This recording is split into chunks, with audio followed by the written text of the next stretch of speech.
अगर आप data structure and algorithm सीख रहे हैं तो ग्राफ डेटा स्ट्रक्चर को समझना आपके लिए बहुत जरूरी है। आज की इस वीडियो में हम जानेंगे ग्राफ क्या होता है, टाइप्स ऑफ ग्राफ और ग्राफ को स्टोर कैसे किया जाता है। तो चलिए शुरू करते हैं। What is graph? ग्राफ एक नॉन लीनियर डेटा स्ट्रक्चर है जो नोड्स और एजेस से मिलकर बना होता है।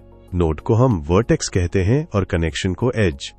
Types of graph. एक, कनेक्टेड ग्राफ। कनेक्टेड ग्राफ में हर वर्टेक्स कम से कम वन एज से जुड़ा होता है।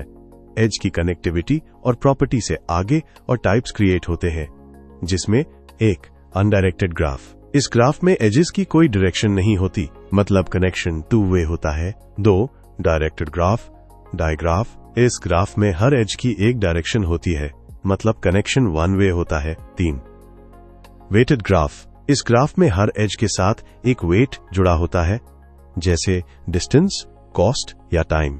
चार, अनवेटेड ग्राफ। इस ग्राफ में कोई वेट नहीं होता, सिर्फ कनेक्शन होता है। पांच, साइक्लिक ग्राफ। अगर ग्राफ में साइकिल मौजूद हो तो उसे साइक्लिक ग्राफ कहते हैं। छह, असाइक्लिक ग्राफ। अगर ग्राफ में कोई भी साइकिल नहीं हो तो उसे साइक्लिक ग्राफ कहते हैं। उसके बाद हमारे पास अनकनेक्टेड ग्राफ है।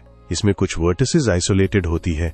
अब समझते हैं ग्राफ को स्टोर कैसे करते हैं। एक, एडजेसेंसी मैट्रिक्स। ये एक 2D मैट्रिक्स होती है। अगर वर्टेक्स i और j के बीच एज है तो वैल्यू होगी 1 वरना 0। इसमें फास्ट लुकअप होता है लेकिन ज्यादा स्पेस कॉम्प्लेक्सिटी होती है।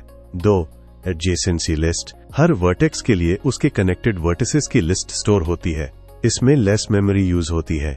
मोस्ट कॉमनली ये स्टोरेज यूज होता है। लुकअप थोड़ा स्लो होता है। तो आज हमने सीखा graph data structure, types of graph और ग्राफ रिप्रेजेंटेशन। अगर आपको ये वीडियो हेल्पफुल लगी हो तो लाइक, शेयर और सब्सक्राइब जरूर करें।